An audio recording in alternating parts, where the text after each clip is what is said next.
For some reason, Hillary Clinton is on tour through all of the American media, like Ellen, Howard Stern, she's all over the place. And whether she wants to or not, and she seems to want to, the topic inevitably ends up getting to the Democratic primary and she weighs in. And we're gonna have that in just a second, her thoughts about, not stated, but about people like Bernie Sanders. So first of all, in talking about the fact that Trump was acquitted, she had this to say: I say two things. I say, vote for the person who you believe can actually win in November against him now that he's gonna be running, and the person who you think can govern our country, because somebody has to get in there and try to bring our country together and put us on the right track into the future and restore our democracy and our standing in the world.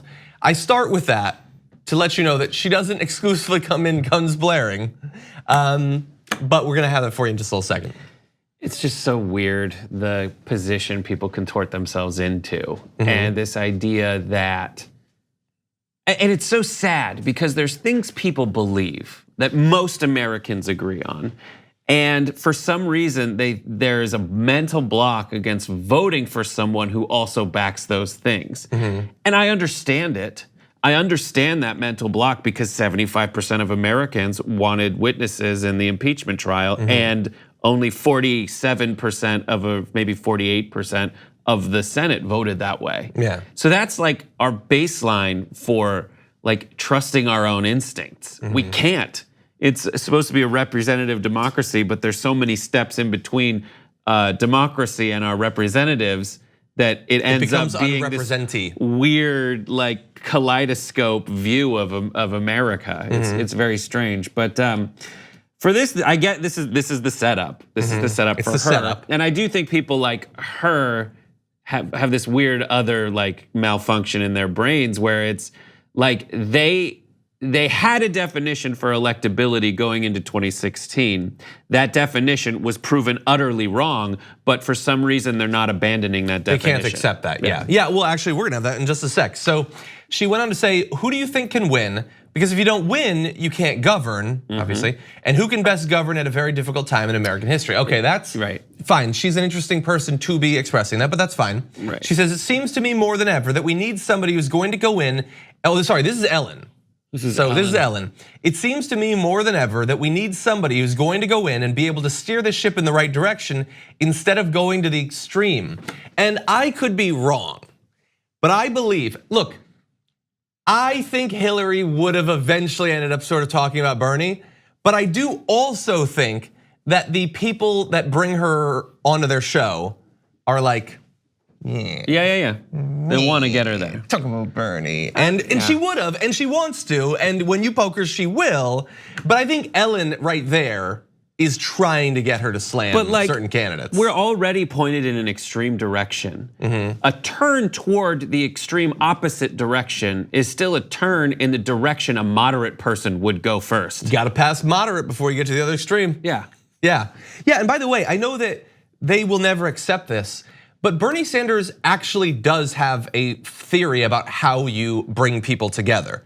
Like Trump says he does, but he doesn't. When he was asked today about how you unify the country, he said, oh no, you unify the way we have with our base, with success. But that's not unifying, that's just doubling down on your base.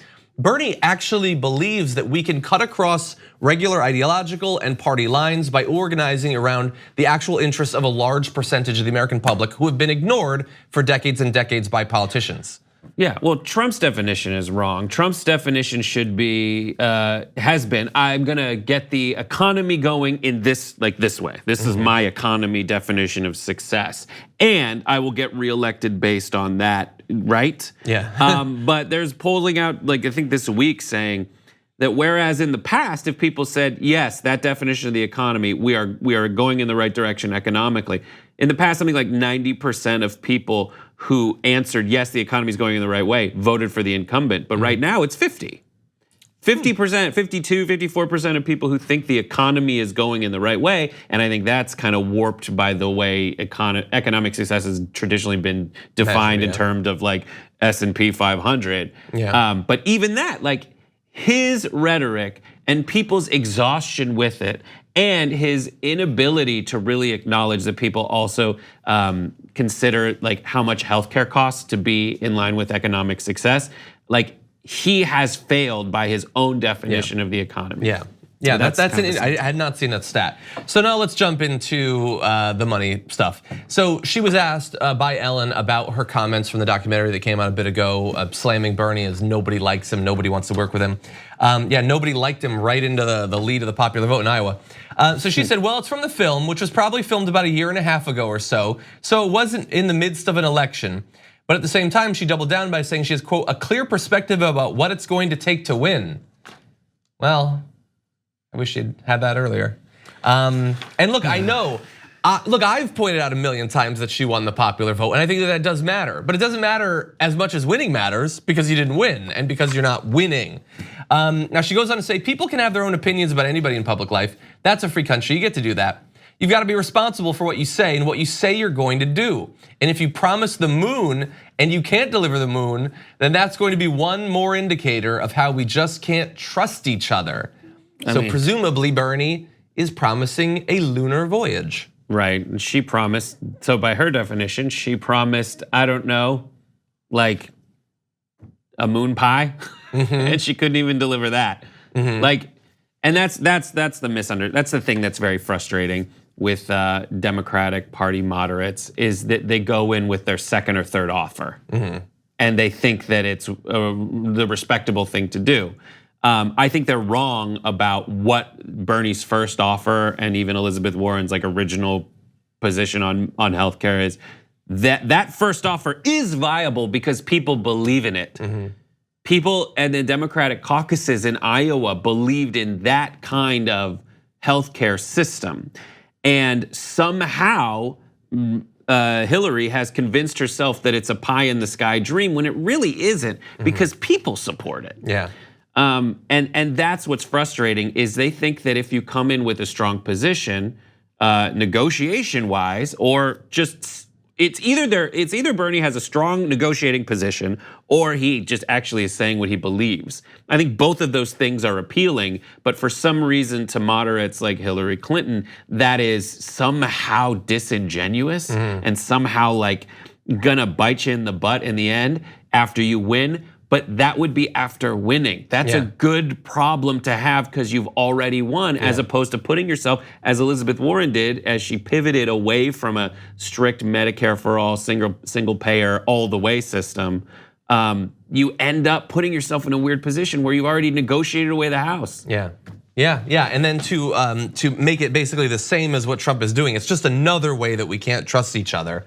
That's disingenuous. I will close by saying, mainly the reason I want to talk about this, I'm not as into you just constantly dissecting what Hillary says for the sake of talking about Hillary as some people are. I know it's like crowd pleaser or whatever. I don't really care about it. Mainly because I don't think that it hurts Bernie at all. I think that Bernie raised $25 million in January. I think in large part due to the feud with Elizabeth Warren and the big attacks against him by Hillary Clinton. I think he was gonna raise a lot of money anyway, but those certainly, they just don't hurt. There is no evidence that Hillary Clinton slamming him or anyone affiliated with the Democratic establishment attacking him hurts him in any measurable way. And so for Hillary Clinton, like, either you're basically his secret ally at this point. Every time you pop up, he's gonna earn another $1 million to $3 million. It's just bizarre behavior to think that you have an effect that you don't. Like, she clearly doesn't want him to be president, but everything she does increases the odds that he's going to be. So that's bizarre. Yeah, and we're in a realignment. We're in a realignment, and they're acting as though we're not. And that's why she lost. Yeah. That, and she's not a good candidate on a stage. Yeah. And you can make up for one with the other, but she had neither. Yeah, she had both working against her.